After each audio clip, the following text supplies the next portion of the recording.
Thank you, Dr. Brian McGowan, for talking to us today about your work in online education. Can you tell the audience a bit about yourself?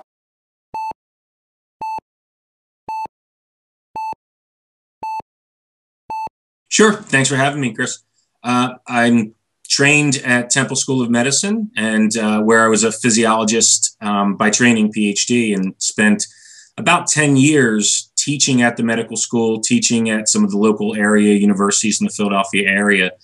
About 10 years ago, maybe closer to 12 years ago, I left academia and started working to support continuing education for healthcare practitioners in the United States. And over the last 10 or 12 years, I've probably had 6 or 7 different jobs, from running the organizations that put on your conferences and symposium to serving as an accredited provider, helping follow the rules of the ACCME. I've spent the last 5 or 6 years really focusing on the interventions that are used, the evidence base behind them. And over the last 2 or 3 years, I've moved almost all of my focus, both day-to-day focus and also my research focus, to online learning for healthcare professionals. Excellent. Can you describe a little bit the culture of educational planning? I can, diplomatically, I can.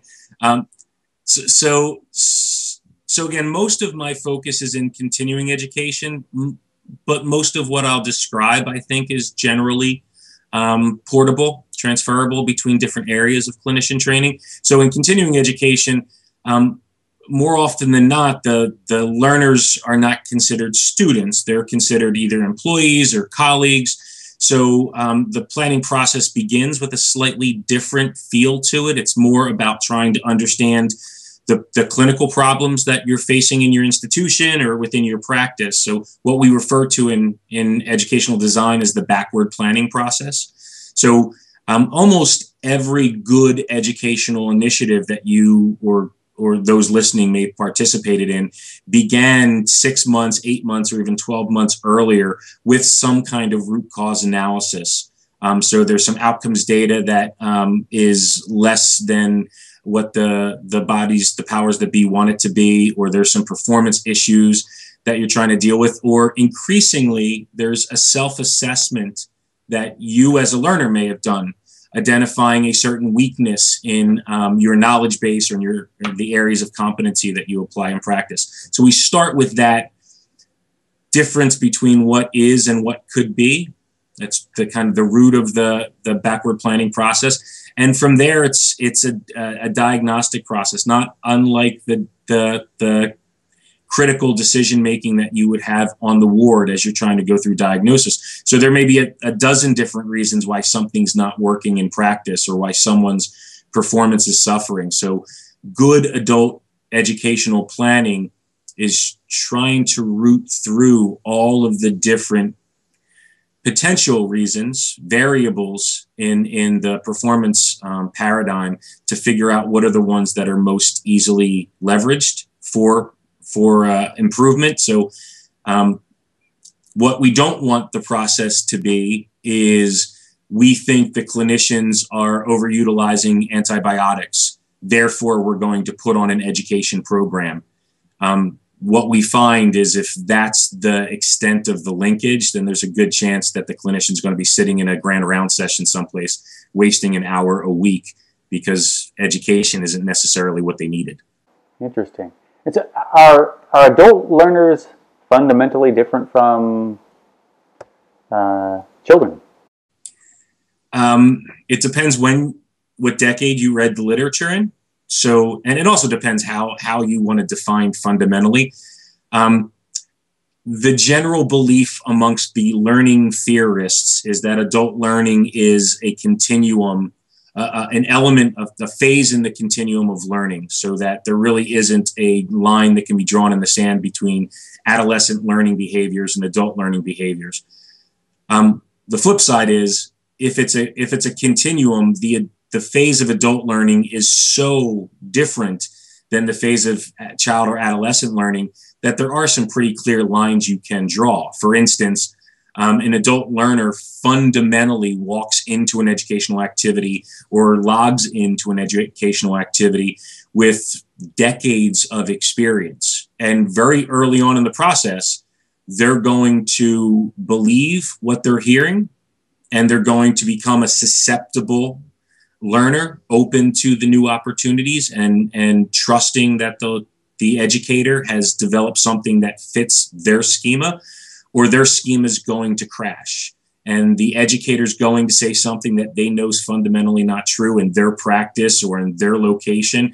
And within minutes of the educational program beginning, the learner is going to shut down because that educator is no longer credible. That's why the backwards planning process is so important, because if the planning of the education is only viable, the content is only viable for some audiences in some locations, and it's being universally distributed, then there's a good chance there's a large portion of that learning population who's actually going to be turned off pretty quickly by the content not being right for them. So the adage, as it is in real estate, is that all education is local. And I think the more local the planning process can be, the better, understanding that not every educational intervention can be individualized to the point where it's totally focused on what Dr. Porter needs. So there's a balance to be struck there. Okay. And so when you talk about educational planning, I also saw some of your writing in a reference to the educational architecture. Can you describe the educational architecture? Sure. So about 2 or 3 years ago, we started, some colleagues and I started some research around why, by and large, continuing education is referred to in government reports year after year after year as being minimally effective. And there's a lot of adult learning theory, and there's any number of conceptual frameworks for how the cognitive processes of learning take shape. So there's a lot of research. There's decades of research about it. Yet in 1996, in 2003, in 2010, reports continually say that the education that's being provided to clinicians over their lifelong practice is minimally effective. So we wanted to start with a different idea. What if there was just a fundamental missing link in all of the research? There was a question that just had never been asked before. And I guess all research, right? You kind of hope that you can find the question that's never been asked. So here's the question we asked. So I had a suspicion that generally educators believe learners know how to learn. So that if they created content, they packaged it up in an online program, or they created a slide deck and they had a very engaging speaker stand up behind a podium, that just by packaging content and transferring it to the learners, that the learners would know everything they need to know to take and reshape and reorganize that educational content. And if the assumption's valid, then education is about the creation and the delivery of content. But if that assumption was invalid, then creating content and delivering content is not the same thing as supporting the process of learning. So we went out, we interviewed at this point over 300 clinicians, early career trainees, attendings, allied health professionals, and we wanted to understand maybe what the listeners and viewers of this podcast are doing now, what they're doing as they hear us introduce ideas that maybe they weren't familiar with or comfortable with before. So as you're sitting in an educational program, what's the first thing you do when you hear something that's interesting or you think may change your practice? And we started this interview process like that. So in about the first 25 or 50 interviews, we started to hear themes emerging. And those themes eventually led us to define what we refer to now as the 4 natural learning actions. That by and large, if you ask 300 clinicians what they do, the actions they take as they're engaging with content, there are 4 generally universal actions that the clinician learner sees as the critical process of learning. So we then continued down through this process, and we wanted to dig in a little bit more deeply to how and when these 4 actions are taken. And then eventually we wanted to get to the root of the question, which is, do you think you're good at these 4 things? Because if you're good at them, then you must know how to learn. But if you don't feel like you're properly equipped to do these 4 things efficiently and effectively, then it may be that that's a missing link in the educational process. So tell us what those 4 actions are. Sure. So the first thing that learners describe to us in these interviews is that the ability to take what they're hearing and reconstruct it in their own notes is, in essence, creating an archive of the way they're thinking about the content. And it's that initial translation of what the faculty member is saying to what Dr. Porter is thinking, and the act of putting that down permanently in notes that really serves as the foundation of the process of learning.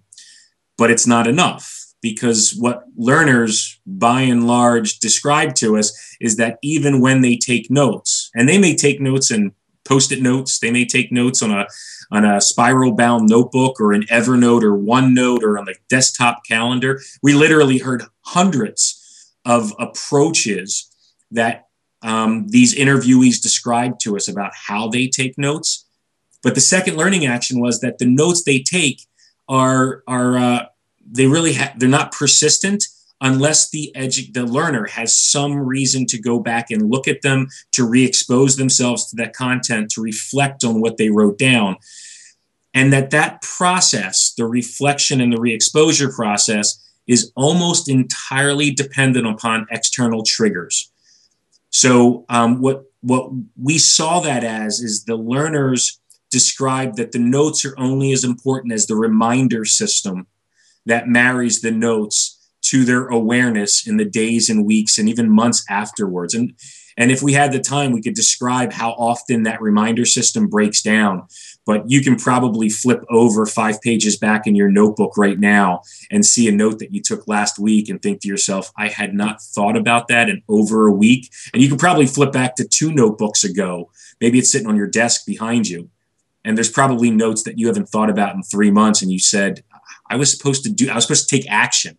Without the reminders, the notes kind of get dusty really quickly.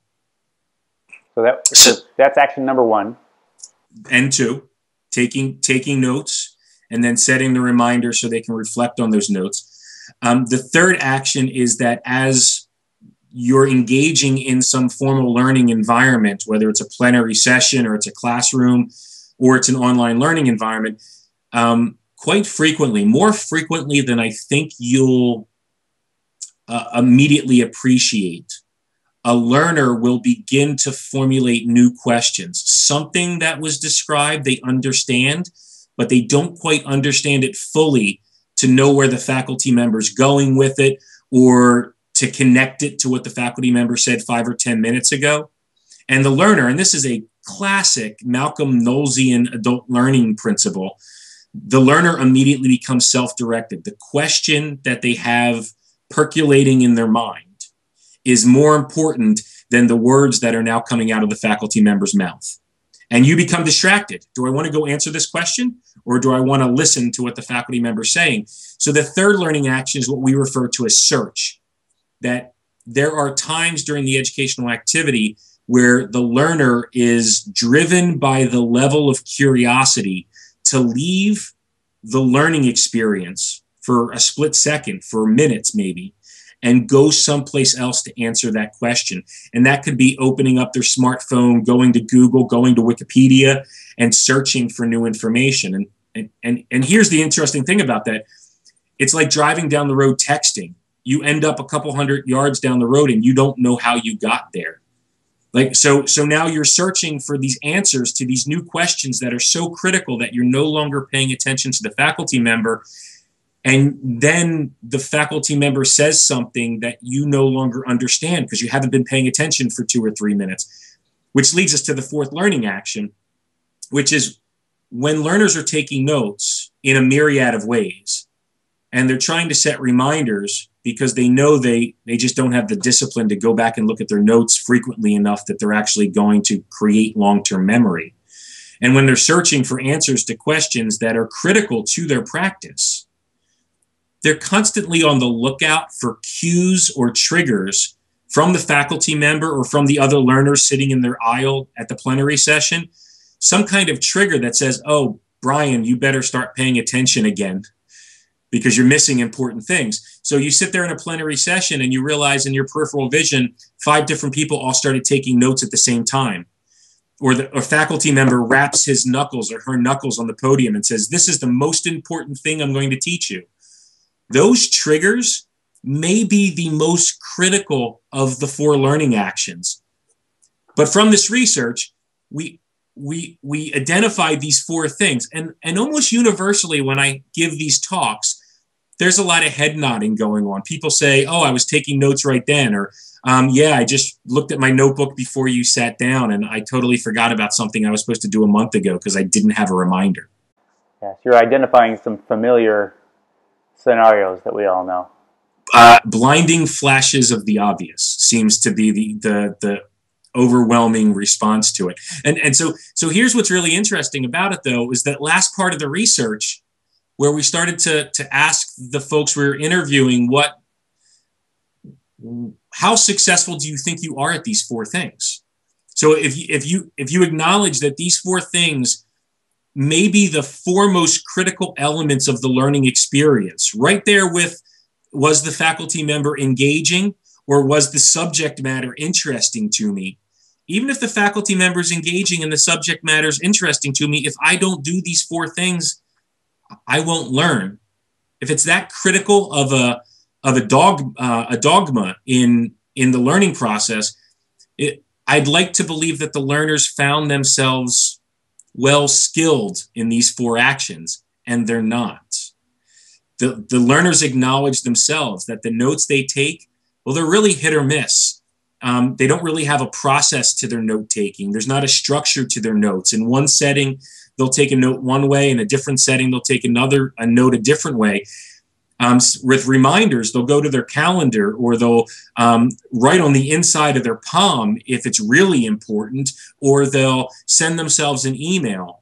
I mean, there are hundreds of different approaches that the learners are taking, and none of them are by trial and error. They're almost all by convenience. Yeah, I remember writing them on my scrubs, on the thigh of my scrubs, something I needed to look up.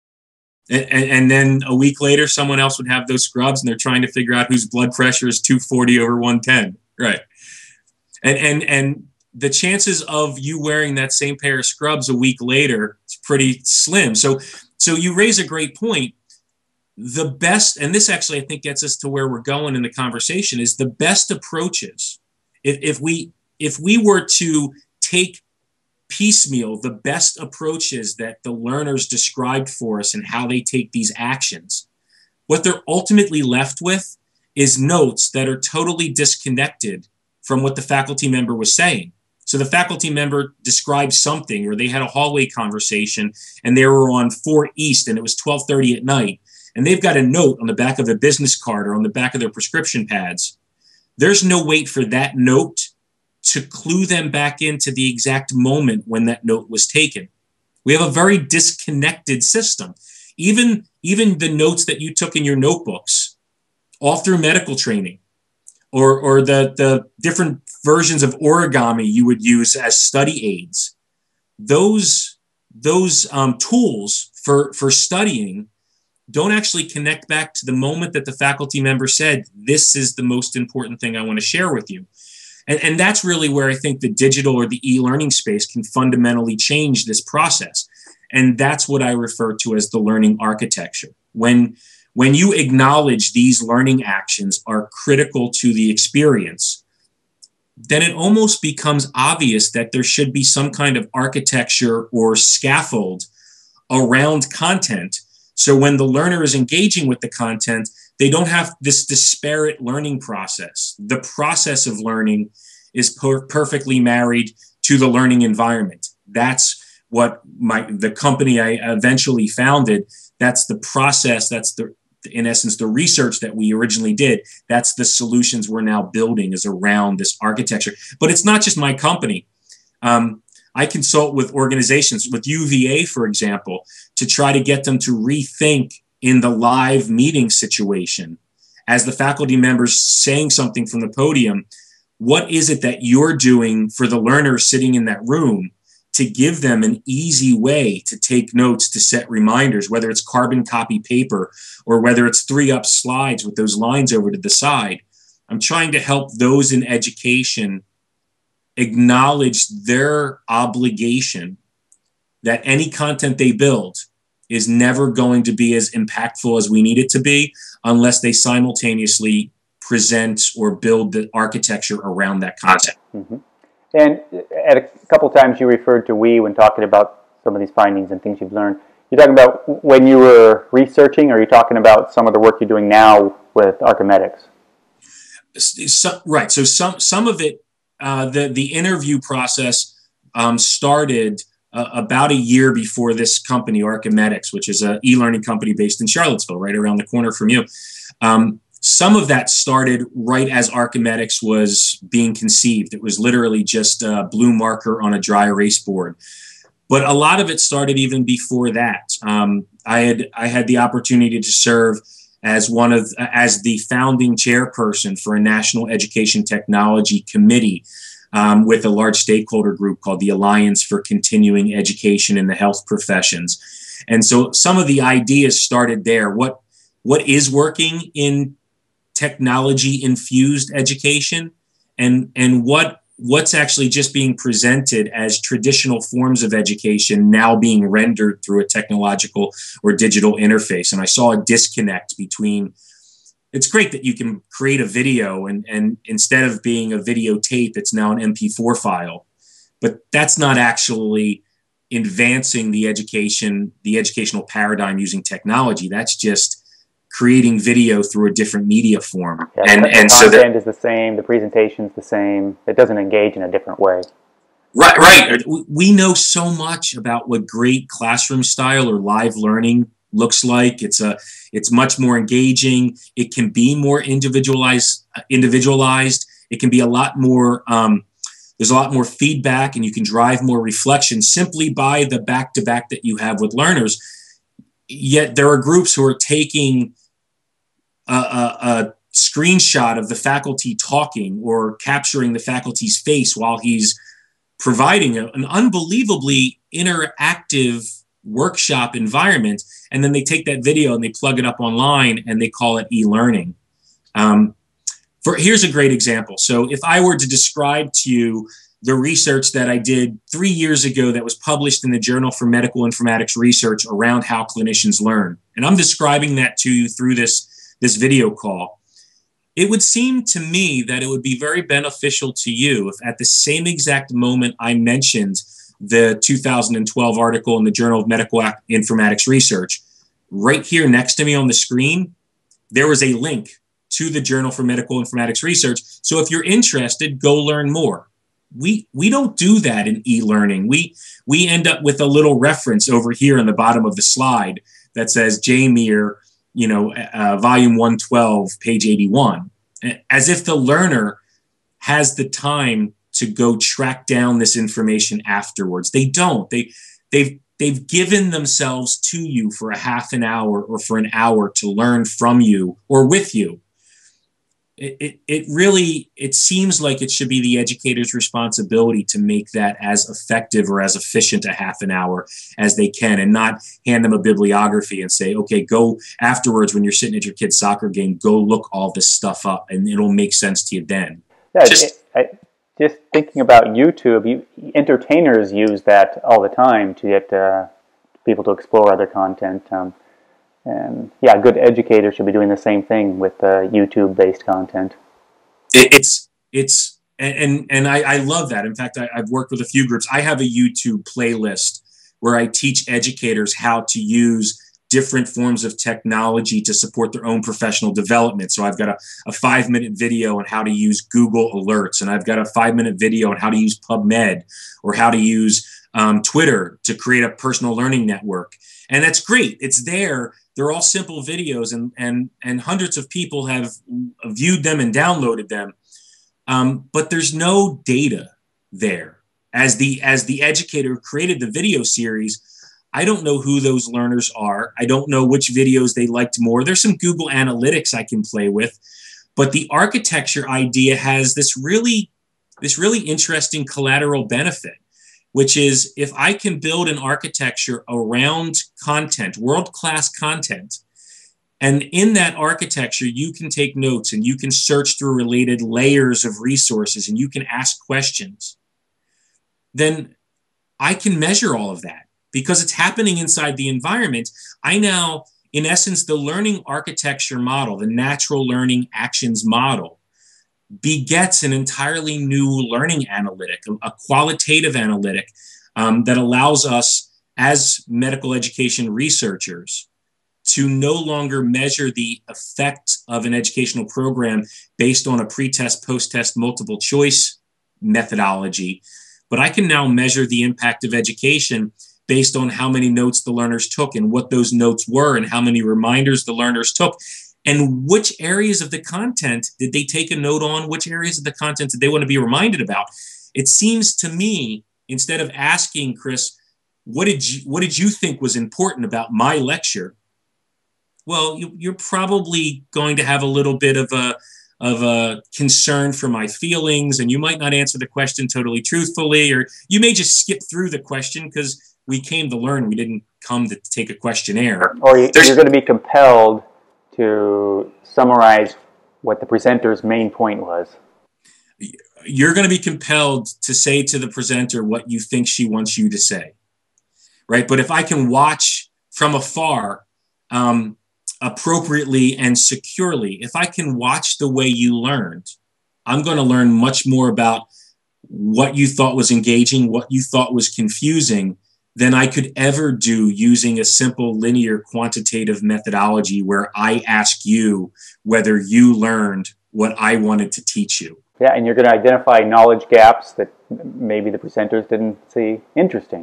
There's not to go off a too long of a tangent, but there's some fascinating data around commitment to change as a way of measuring the impact of education. And I can summarize it in the following way. If I give you a drop-down list and I say, pick from these 4 things what you're going to do differently in practice tomorrow, and you pick something from that drop-down list, you're about 3 to 7 times as likely to do that as if you didn't pick it from the list. Okay? If I were to ask you, what are you going to do differently in practice, and not give you a drop-down list, allow you to free-form, choose what you want to do differently in practice, you're about 3 to 7 times more likely to make the change that you wrote down. So, drop-down menu of what I think you should do differently versus an open field text box where you can decide what you want to do differently. They both have the same impact on you as a learner. Here's the difference. When I give you the open field text box, about 1/3 of the things that you write down are going to be things as an educator I never would have guessed. So if I prescribe for you the actions that I think you should do differently, I'm significantly limiting. You're missing most of it. I'm missing a lot of what you actually saw as the actionable learning. Huh, fascinating. So everything we're doing in the architecture is really trying to build off that type of research. The more we can learn about the learning process without interjecting ourselves into the learning process, then the more likely we are to learn the real learning that's taking place. Interesting. Thanks for talking today. Dr. Brian McGowan, author of SocialQI and founder of Archimedics, correct? That is correct. Thank you for having me this week. I think we got a lot more to talk about on another day. All right, I'd love to come back, and maybe next time when I'm in Charlottesville, we can do it face-to-face. Sounds good. Take care. Thank you. Thanks for checking out the Op Report. Help us keep conversations alive on topics in general surgery. Check out more episodes of the Op Report and other OnSurge content here at YouTube. Find us at Facebook, follow us on Twitter, and find our homepage at onsurge.com. Join the conversation and tell us what topics you'd like to hear about and what people you'd like to hear from.